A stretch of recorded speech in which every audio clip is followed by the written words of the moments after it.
Okay class, so today we are going to start our next new chapter, that is physical and chemical changes, that is chapter number 6.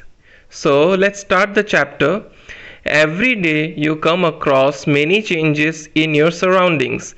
These changes may involve one or more substances. For example, your mother may ask you to dissolve sugar in water to make a cold drink. Making a sugar solution is a change.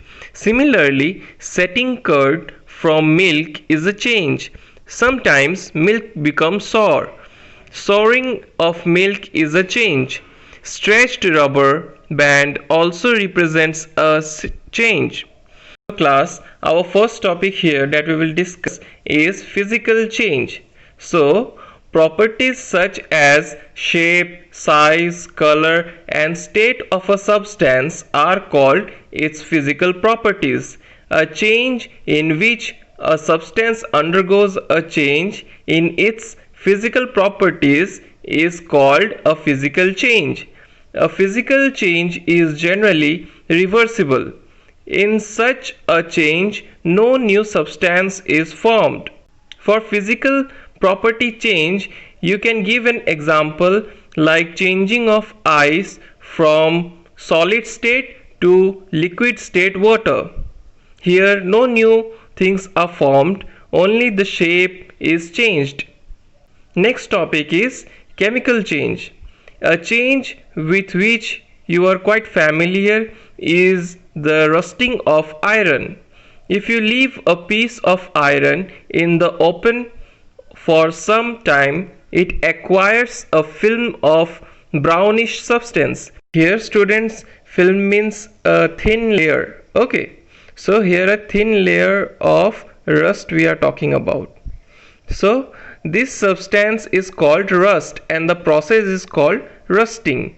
Iron gates of parks or farmlands, iron benches kept in lawns and gardens, almost every article of iron kept in the open get rusted. At home, you must have seen shovels and spades getting rusted when exposed to the atmosphere for some time.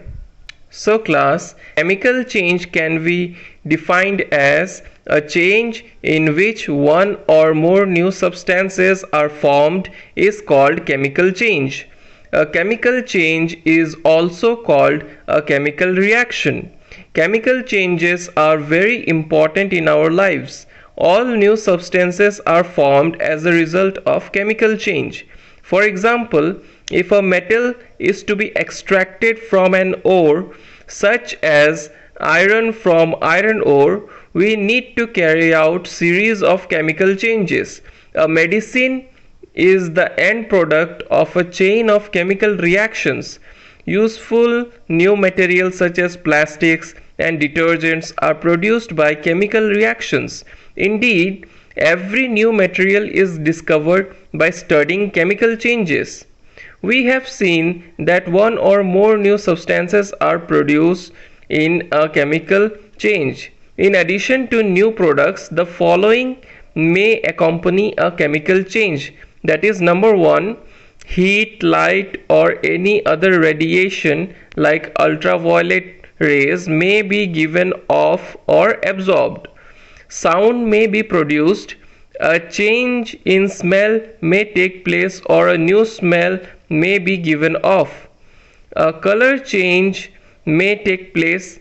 A gas may be formed. So these are the extra characteristics that we observe in a chemical change. Now students, we will read in more detail about the next topic, that is rusting of iron. So let us get back to rusting. This is one change that affects iron articles and slowly destroys them. Since iron is used in making bridges, ships, cars, trucks, bodies and many other articles, the monetary loss due to rusting is huge. The process of rusting can be represented by the following equation, that is iron plus oxygen from the air plus H2O, that is the moisture present in the air, give rise to rust, that is iron oxide. For rusting, the presence of both oxygen and water or water vapor is essential. In fact, if the content of moisture in air is high, which means if it is more humid, rusting becomes faster. So, how do we prevent rusting? Prevent iron particles from coming in contact with oxygen or water or both. One simple way to apply a coat of paint or grease. In fact, these coats should be applied regularly to prevent rusting. Another way is to deposit a layer of a metal like chromium or zinc or iron. This process of deposition of a layer of zinc on iron is called galvanization. The iron pipes we use in our homes to carry water are galvanized to prevent rusting. You know that ships are made of iron and a part of them remain underwater. On the part above water, also water drop keep clinging to the ship's outer surface. Moreover, the water of the sea contains many salts. The salt water make the process of rusting formation faster. Therefore, ships suffer a lot of damage from rusting in spite of being painted. So much so that the fraction of ship's iron has to be replaced every year. So that was all about the rusting process, class. Now we will focus on our next topic, that is crystallization. In class 6 you have learned that salt can be obtained by the evaporation of seawater. The salt obtained in this manner is not pure and its crystals are small. The shape of the crystals cannot be seen clearly. However, large crystals of pure substances can be formed from their solutions. This process is called crystallization. It is an example of physical change.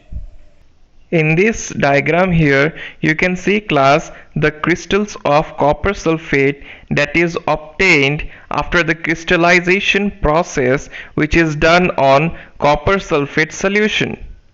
That's all for today's class. I hope that all of you have understood it well. Thank you, class.